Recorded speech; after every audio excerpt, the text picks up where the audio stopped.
Sa bawat paglalakbay, may mga lugar na hindi lang dinadaanan, kundi nararamdaman.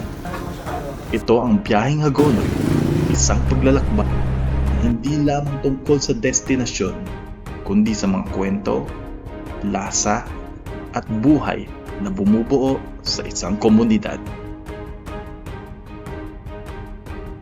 Halina't ating tuklasin ang bayang pinagpala sa lahat, ang Hagonoy, Bulacan.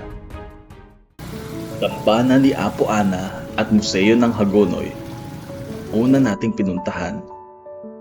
Dito, nagsasama ang debosyon at kasaysayan na nagiging daan hindi lang sa panalangin, kundi sa mas malalim na pag-unawa sa ating pinagmulan. Itinalaga bilang National Shrine noong 1991, ito ang puso ng debosyon kay Santa Ana sa Pilipinas.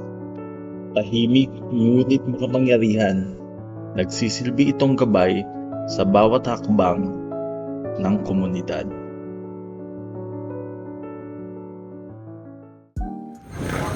Sunod nating pinuntahan ang Ebon Toast Cafe.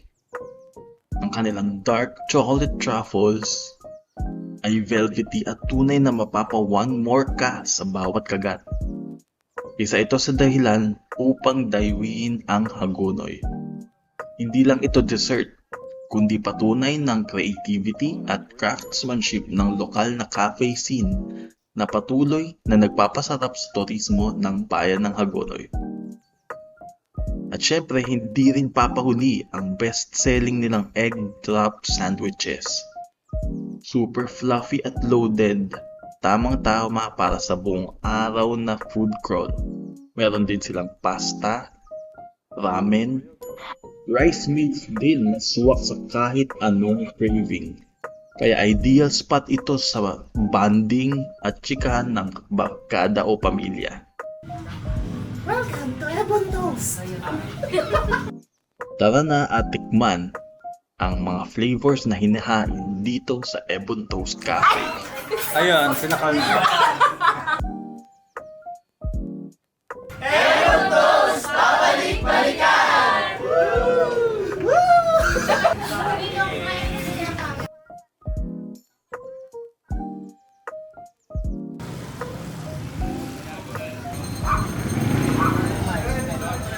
Sakay ng tikling, sunod nating pinuntahan ang CG's Restaurant. Dito, pinagmamalaki nila ang kanilang home-cooked meals na talaga namang mapapasabi ka ng wow, parang luto ng inay. Mula sa kanilang mga sabaw at sa paborito kong crispy pata at puset na inihaw. Meron pang calamares, sushi, nachos, at madami pang iba.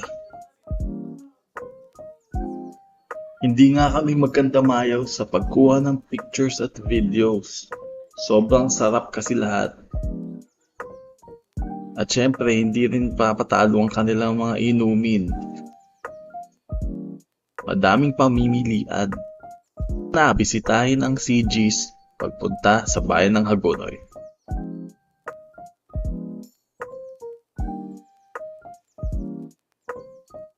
Walking distance lang ay sunod naming pinuntahan ang Chalets. Dito, sobra ko namang nagustuhan ang kanilang salad at sisig.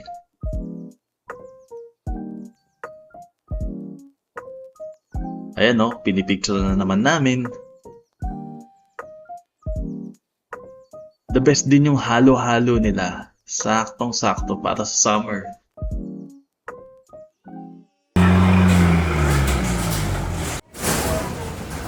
Yung isang light best daw kay dito! Ito na nga tayo.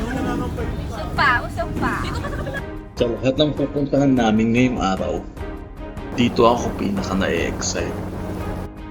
Pupuntahan namin ang isla ng Tibagin. Kung saan pinakikita ang bilaran ng tuyo. Ilang taon na rin O dekada na ata nung huli akong napunta rito.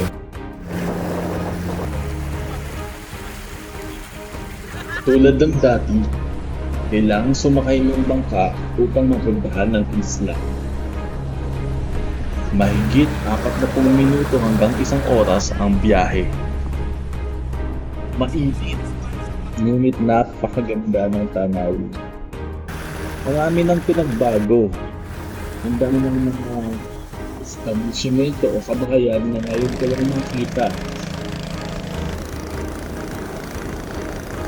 Ngunit nananatili ang magandang kasaysayan ng lugar na ito.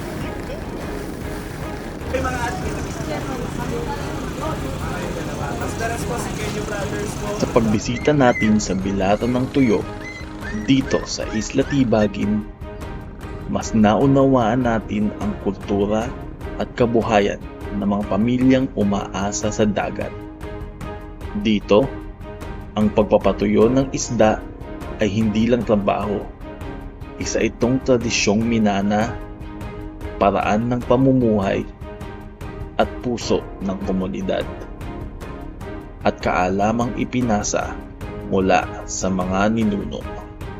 Sa kabila ng init at pabago-bagong panahon, hindi natitinag ang tiyaga ng mga mangingisda sapagkat dito nakaangkla ang kanilang kabuhayan at kinabukasan. Sa ating pagbisita, hindi lang tayo naging saksi, naging bahagi tayo ng patuloy na pag-usbong ng turismo at buhay ng Hagonoy. Kaya tara na, ang kwento ng Hagonoy ay naghihintay ng maranasan. Salamat sa panonood!